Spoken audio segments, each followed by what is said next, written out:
This is the IELTS Listening Test. You will hear a number of different recordings, and you will have to answer questions on what you hear. There will be time for you to read the instructions and questions, and you will have a chance to check your work.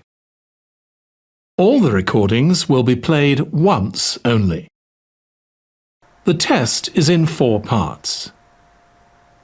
At the end of the test, you will be given 10 minutes to transfer your answers to the answer sheet. Now turn to Part 1. Part 1. You will hear a conversation between 2 students about buying a used car. First, you have some time to look at questions 1 to 6.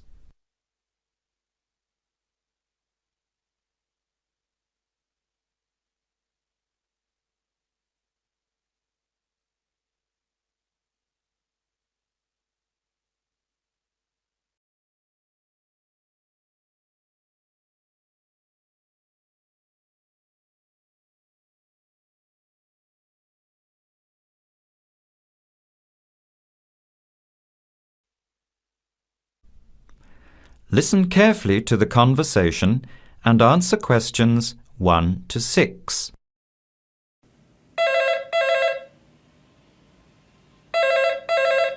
Hello, Hello, can I speak to Eleanor, please? this is Eleanor speaking. Hi, my name is Jan. I'm calling about the car that was advertised on the notice board in the Student Union building. Is it still for sale? Yes, it is. Your ad says it's a 1985 Celica, in good condition. It's old, but it has been well looked after. My family has had the car for 10 years. I'm just the 3rd owner and my mother had it before me, so we know its history. We've got all the receipts and records. It's had regular maintenance and the brakes were done last year. It runs really well but looks its age. Why are you selling it, by the way? Well, I'm going overseas next month to study. I'll be away for at least 2 years, so I have to sell it. Unfortunately, it's been a good car. You want $1,500, is that right? I was asking $2,000, but since I need to sell it quickly, I've reduced the price. Would you like to come and take it for a drive? I don't live far from the university. Yes, I'd like to have a look. What time would suit you? Any time this evening is fine. Well, I finish classes at 6 o'clock. How about straight after that? Say 6:30? Great, I'll give you directions. When you leave the main gate of the university, turn left on South Road and keep going until you get to the Grand Cinema. Take the first right, that's Princess Street. I'm at number 88 on the right. So it's 80 Princess Street. No, it's 88 Princess Street and the suburb is Parkwood. You'll see the car parked in front. It's the red one with the for sale sign on it. Okay, thanks Eleanor. I'll see you later. Bye.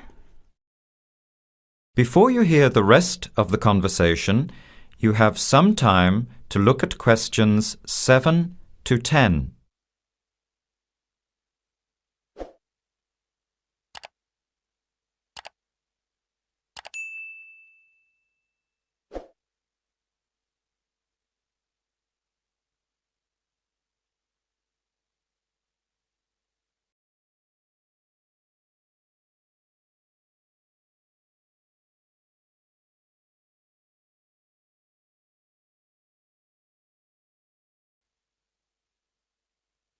Later that day, at the university, Jan meets up with her friend Sam and tells him about the car.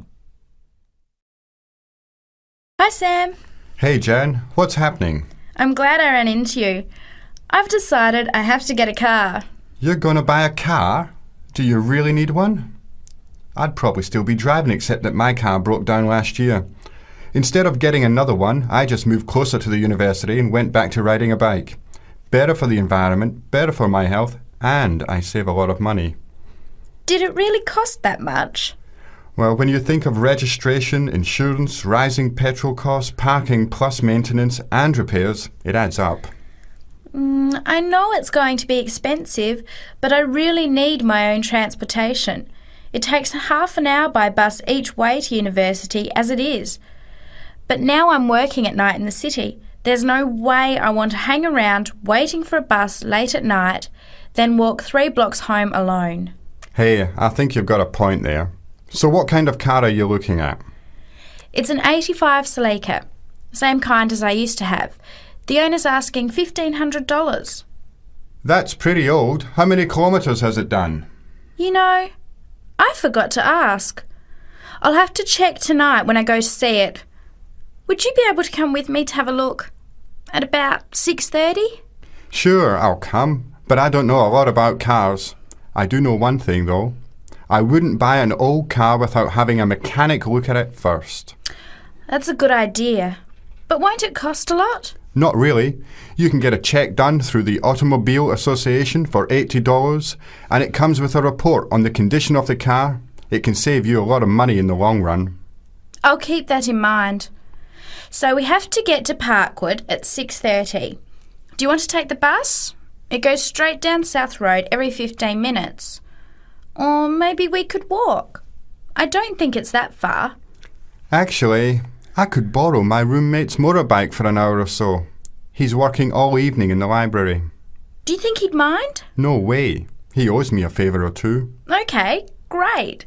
See you at 6, outside the student centre.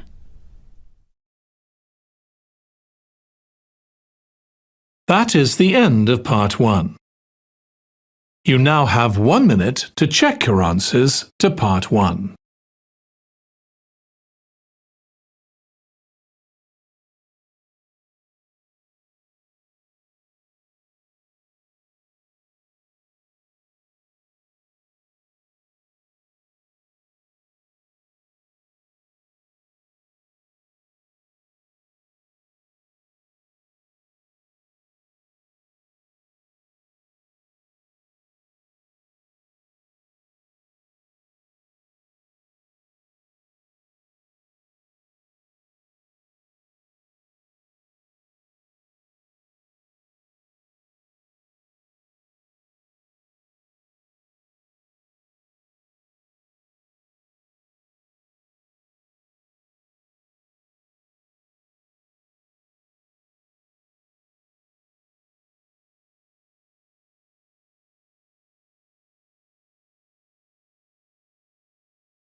Part 2.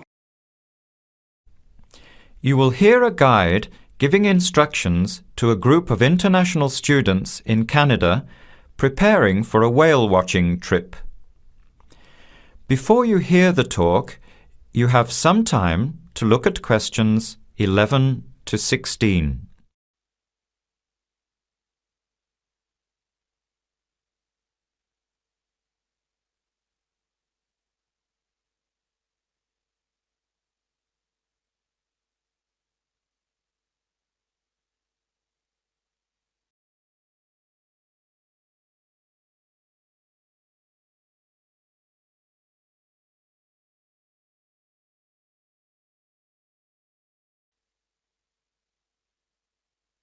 Now listen carefully to the first part of the talk and answer questions 11 to 16.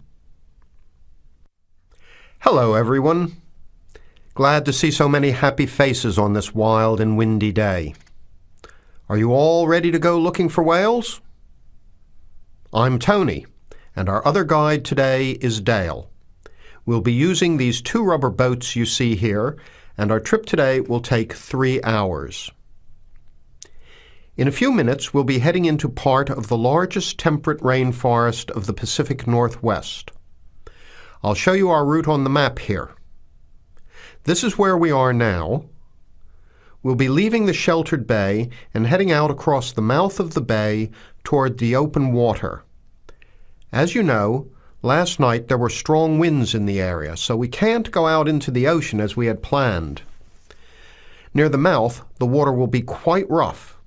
That's where we are most likely to spot orcas, or killer whales as they are also called. After crossing the mouth of the bay, we'll enter the calmer, shallower waters. This is where you look for grey whales.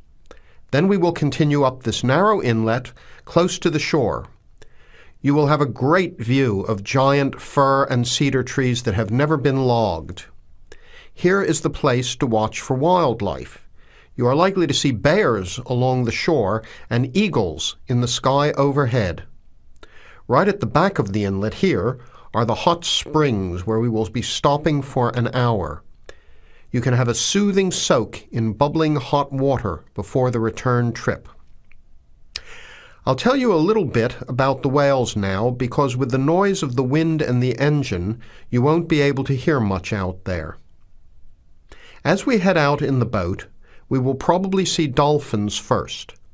They are a grey colour and quite small, 1 to 2 meters long. They will swim right beside the boat, racing along and sometimes jumping out of the water just ahead of us. They swim very fast, and they are playful and curious. They're really fun to watch. The next ones we'll see are orcas, or killer whales, which are actually members of the dolphin family.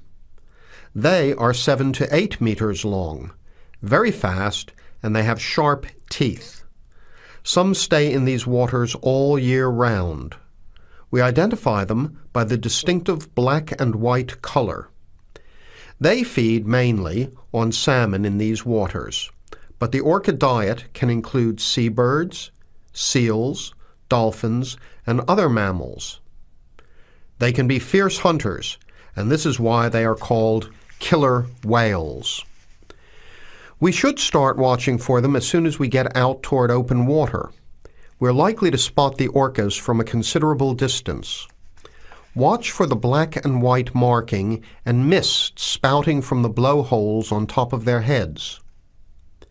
Just outside the inlet is where we will probably see grey whales. The greys are migratory. They pass through here twice a year, moving from far in the north where they feed to the warm southern waters where they breed. You are very lucky today because several have been reported in the area. Unlike the orcas, greys are solitary, except when you see a mother with a calf. The grey whales are much longer and heavier than the orcas, 14 meters long, and weighing up to 30 tons. The grey whales are filter feeders, gathering tiny ghost shrimp from the sand at the bottom. We recognize greys from their tail fins because each one is different. Once we find the whales, we'll come up as close as we can safely. We are allowed to approach the whales no closer than 50 meters, but that feels pretty close when you are in the presence of animals this big. You'll see mist coming out of the blowholes when they breathe out, and you'll hear a loud hiss. If we are downwind, we might even be able to smell them, a strong, fishy smell. Before the talk continues, you have some time to look at questions 17 to 20.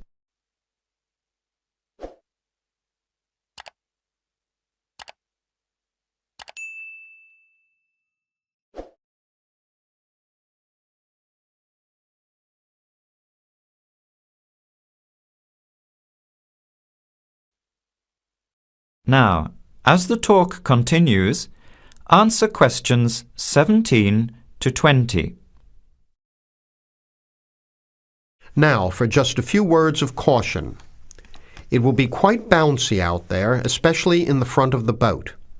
If you want a smoother ride, stay in the middle of the boat, close to the engine. Hold on to the ropes and keep an eye on any big waves.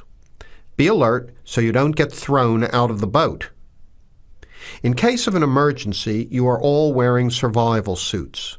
They'll keep you warm and dry in or out of the water. They are bright orange for visibility. The water temperature is around 8 degrees. Without these suits, you would only last a few minutes in this cold water. With these suits, your survival time is increased dramatically. They will keep you upright in the water even if you can't swim. but we don't expect anybody to end up in the water, so don't worry. Now, are there any questions? I'm afraid of getting seasick. Right. I was just coming to that. If you think you might get seasick, take one of these patches and put it on your arm at the wrist, like this. It works on pressure points of the body and will relieve seasickness without the drowsiness you can get from pills. Are there any other questions? All right then, let's start loading up the boats. We leave in 5 minutes. That is the end of part 2. You now have 30 seconds to check your answers to part 2.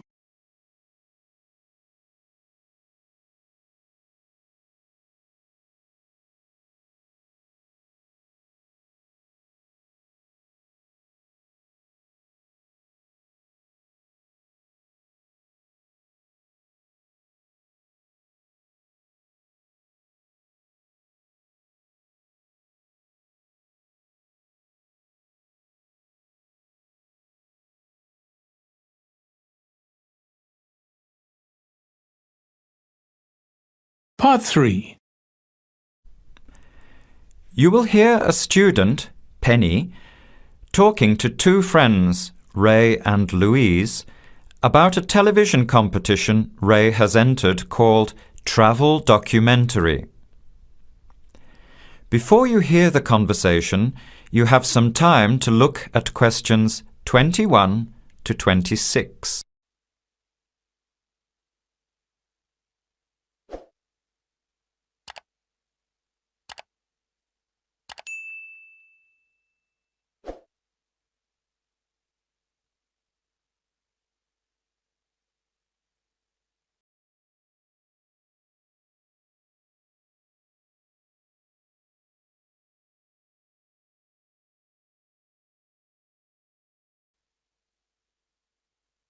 Now, listen carefully and answer questions 21 to 26. Hi, haven't seen you two in ages. What have you been up to? Hi, Penny. Ray is really excited. He's just been shortlisted for Travel Documentary. He could be off travelling around the world for 3 months. Travel documentary? What's that? You've never heard of it? Don't you watch TV? Well, actually, no, hardly ever. Especially since I've started working on my thesis. I don't have time to breathe, let alone watch TV. So what's this all about, Ray? Well, actually, it's a competition run by public TV. It involves my 2 great loves, travel and filmmaking. Is it that program where people are sent around the world making documentary videos? I have heard of it. Fantastic! So you've been chosen? Not yet. I'm one of 34 selected for an interview next week, so I've made it through the first cut. Yeah, there were over 200 applicants from around the country. Pretty amazing, hey? Well, I've been lucky so far. What's the next stage? 13 are chosen from the interview to do a 4-week training course in documentary filmmaking. Then, the 8 finalists get sent off with a video camera to travel around the world. Sounds incredible. What's the catch? The catch is that every 2 weeks you have to send in a 10-minute video from a different part of the world.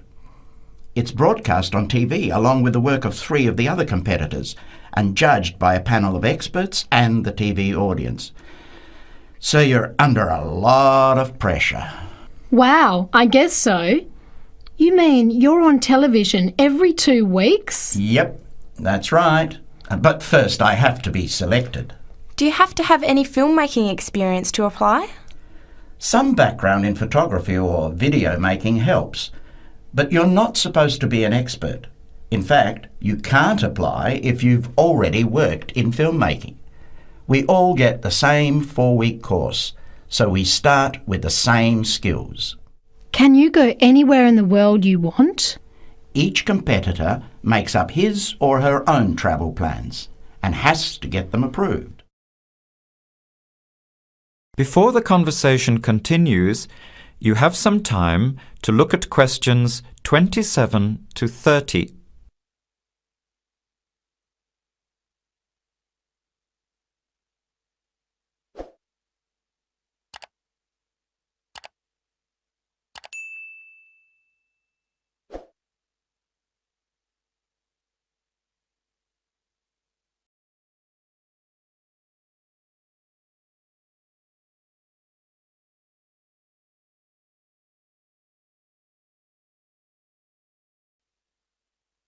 Now, as the conversation continues, answer questions 27 to 30. Have you talked with anyone else who has done it? As a matter of fact, just last week, I met Sarah Price, a girl from here who did it last year. What did she have to say about it? She said it was the most amazing experience of her life, but it was really tough at times. I think you'd have to be really brave to take off like that alone with so much responsibility. It's not like going on a holiday, is it? No. 2 weeks in a country, often where you can't speak the language, to find a story, film it, organise all the editing. Then you're off to a completely different part of the world to start all over again. Pretty exhausting, but exciting too. What a way to see the world. What about Sarah Price? Did she have any bad experiences? She said the worst part was when she got some mysterious fever in Mongolia and thought she might have to be sent home. Fortunately, it got better, but she said it was scary to feel really ill when you're alone so far away. So what made you want to apply? When I saw the program on TV a while ago, I thought, this is for me. I've always wanted to travel, but needed to work for a year before I could even think about it. Then a new series started up. I thought, now's my chance. Don't you think you'll be lonely?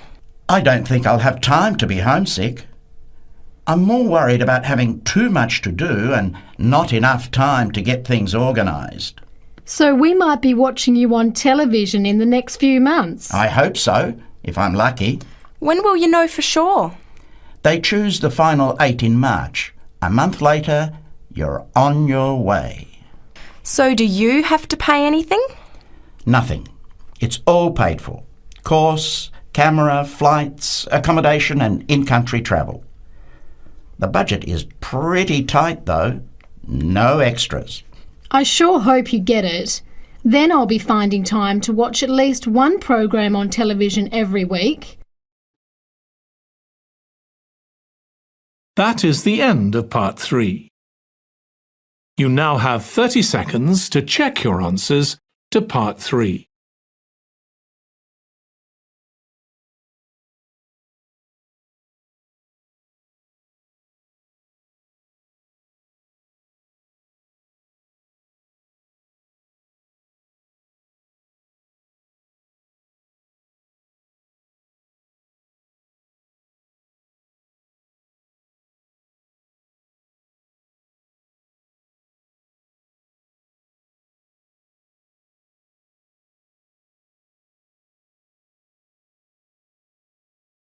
Part 4. You will hear a talk given by Kate Tomalin on the history of technology. First, you have some time to look at questions 31 to 40.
Now, listen carefully to the talk and answer questions 31 to 40.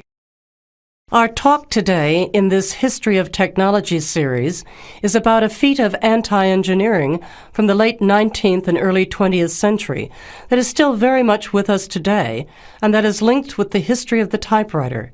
It's the QWERTY keyboard. What, you might ask, is QWERTY? Well, have a look at the nearest typewriter or computer keyboard. If you look at the top row, you will see that Q, W, E, R, T, Y are the first 6 letters. Did you ever think when you were learning to type about why the letters on the keyboard are distributed the way they are? Here's the story. It all has to do with the history of the typewriter. Typewriters existed since the early 1700s, but the first commercially practical system came into being in 1873. The typewriter is one of America's greatest unsung inventions. While the telephone, automobile, and airplane sped up communications and transportation, the typewriter did the same thing for the written word. But few people paid much attention, possibly because they were too busy reading what the typewriter had written about all the other inventions. The first typewriters had the keys laid out in alphabetical order, but this system had problems. Some keys that tended to be typed together were physically close. This made the type bars hit each other and get stuck. Typewriters in 1873 jammed or got stuck if the keys next to each other were hit in quick succession. To solve this problem, in 1878, the QWERTY keyboard was developed, spacing frequent letters away from each other and therefore reducing the number of jams. It was not specifically designed to slow down typists, as is generally believed, but the keyboard did create a built-in inefficiency for typists. The most common keys are scattered all over the keyboard rows, many on the left side. Right-handed people have to use their left hand, which is the weaker hand. Typewriter technology improved, doing away with the original rationale for the QWERTY distribution, but the keyboard remained. In spite of its inefficiency, it is the keyboard we all use today. Already back in 1932, there was a solution to the problem. Efficiency expert August Dvorak came up with a new keyboard layout. His home row consisted of A, O, E, U, I, D, H, T, N, S, which includes all of the vowels as well as the most commonly used letters. On this keyboard, over 3,000 words can be typed using only the home row. In fact, 70% of all the work can be done on the home row, 22% on the row above, and 8% on the row below. The QWERTY keyboard allows only about 50 words to be typed without reaching for other rows. In addition, on Dvorak's keyboard, the right hand handles 56% of the workload and the left handles 44%, just about the opposite of the division of the QWERTY keyboard. This is an advantage for most right-handers. The Dvorak keyboard increased accuracy in typing by almost 50% and speed by 15 to 20%. How much labor did this Dvorak layout save? In one study, a group of typists was evaluated in the use of both keyboards. Those using the Dvorak keyboard moved their fingers just about 1 mile on an average day, while those who used the QWERTY keyboard moved their fingers an average of 12 to 20 miles. The superiority of the Dvorak keyboard was clearly established. However, it has never been adopted as the keyboard of choice. Why? First of all, bad luck and bad timing on the part of the Dvorak team. First, there was the Depression, not a good time for introducing change. But the main factor that worked against the Dvorak system was habit. People were used to the QWERTY keyboard. Computers today could easily switch the arrangement of letters to the Dvorak layout, but it seemed that because of habit, the QWERTY layout remains dominant. People felt comfortable with the keyboard they learned on, so it was the established patterns of hundreds of millions of typists, manufacturers, typing teachers, and typewriter salespeople that have crushed all moves toward keyboard efficiency for over 70 years.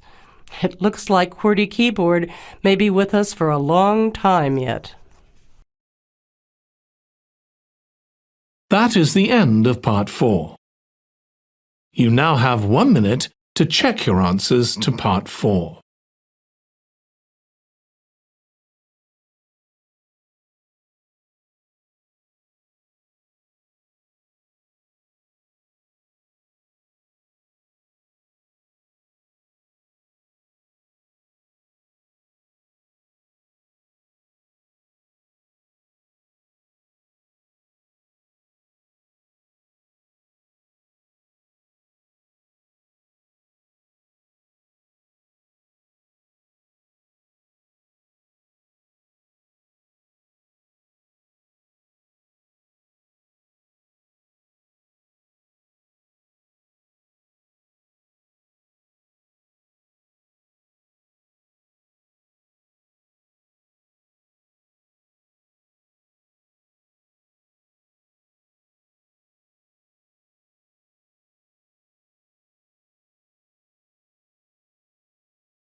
That is the end of the listening test.